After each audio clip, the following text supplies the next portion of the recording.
There's a question up on stage, up on the screen, man. Basahin natin yun yung tanong mo for JD. Sino ang mas sweet sa inyong dalawa? Anong pinaka-sweet na nagawa niyo? Siyempre, sino din yung pinaka-sweet? Gaya na sabi natin kanina, yung sweet ko ba? Siya yung spicy. No, but anyway, sweet na naman si James. Like, pinaka-sweet na ginawa ko, sa kanya ginawa niya sa akin. Both! Diba both? Sobrang dami. Siguro yung gift niya sa birthday ko. Yun, tama. Ako din yun din sasabihin ko. Yeah, birthday surprise. It was so sweet. Yun. So, siguro kay James, he wrote a song for me. Yun yung pinaka-sweet. Hey, Carla, are you okay? He wrote a song. Yeah, it's... He wrote a song. Alright, okay. Max, thank you very much.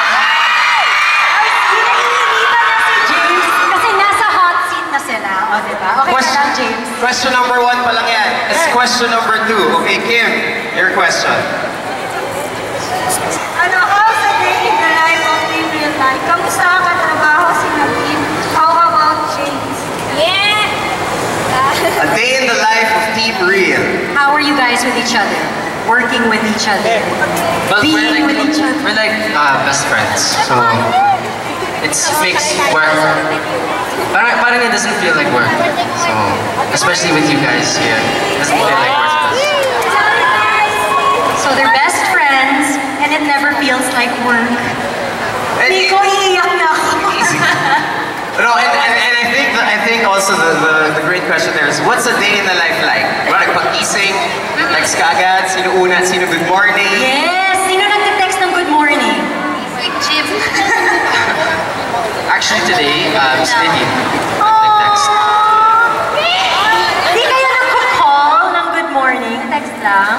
Kasi usually we always see each other, especially before. Kasi kakatapos lang ng vacation. So before, palagi kami magkasama, ganyan. So morning pa lang kasama na kami until gabi. Wow, that's a very nice. They're together always. I'm going to cry talaga. Hindi lang tissue. Okay, we have AC with us here. AC, you have question number 3. Go for it, AC. How do you bring life or adventure to your relationship in life? What is the most adventurous thing you've ever done? The most adventurous thing you've ever done? Bring spice. Well, I mean, it's only been 5 months since naging kami. So, spicy pa din yung... hindi kailangan ng spice. So.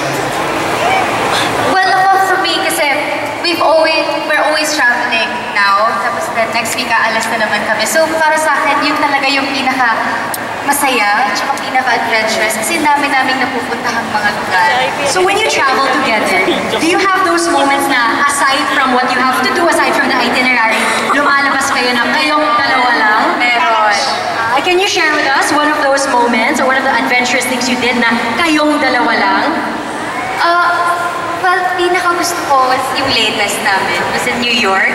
Wow! Ang saya kasi kasama namin yung sister na si Laura. And then wala lang naglilipad lang kami around New York. Mas ang saya.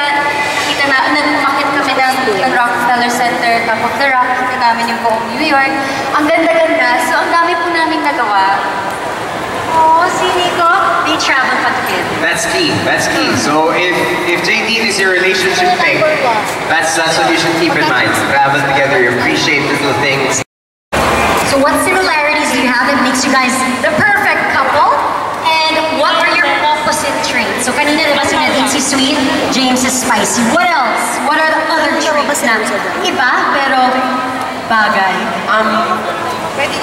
We're both adventurous. Very adventurous. We have a lot of things in similar. A lot of similarities, like we love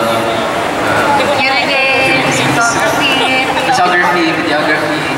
Ganda ng mga Instagram feed nyo. Because we, I mean, so ganda isa kanya, you are my photos of each other. Instagram. Thank you.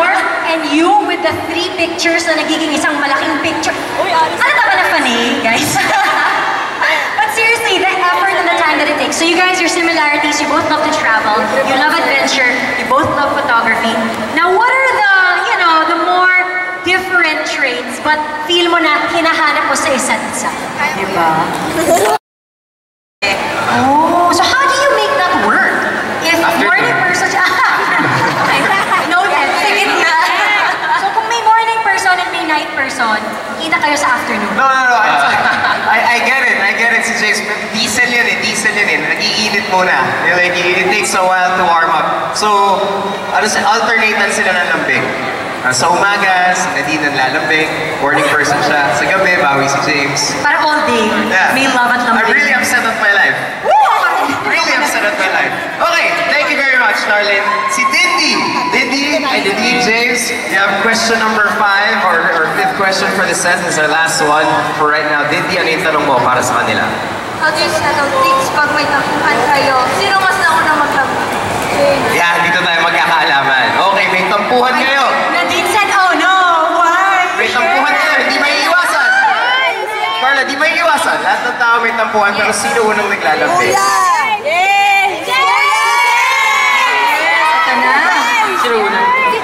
Sino unang naglalambing? Depends. But then we always talk about it. But what's important? Communication. Communication. How long do you go before like tampuhan, di ba? How long before one of you texts? Ano yung pinaka-longest? 1 minute? Ano ba siya? Like in 3 hours. Nico, 3 hours. Anything longer than 3 hours, hindi pwede. 3 hours. So, noted. Ano pa lang yun? Muwa to Buendia pa lang sa EDSA, pati na sila kagad. Ganun lang katagal yung away nila. It's perfect. So thank you so much to all of you fans that asked them questions. Now, they've answered our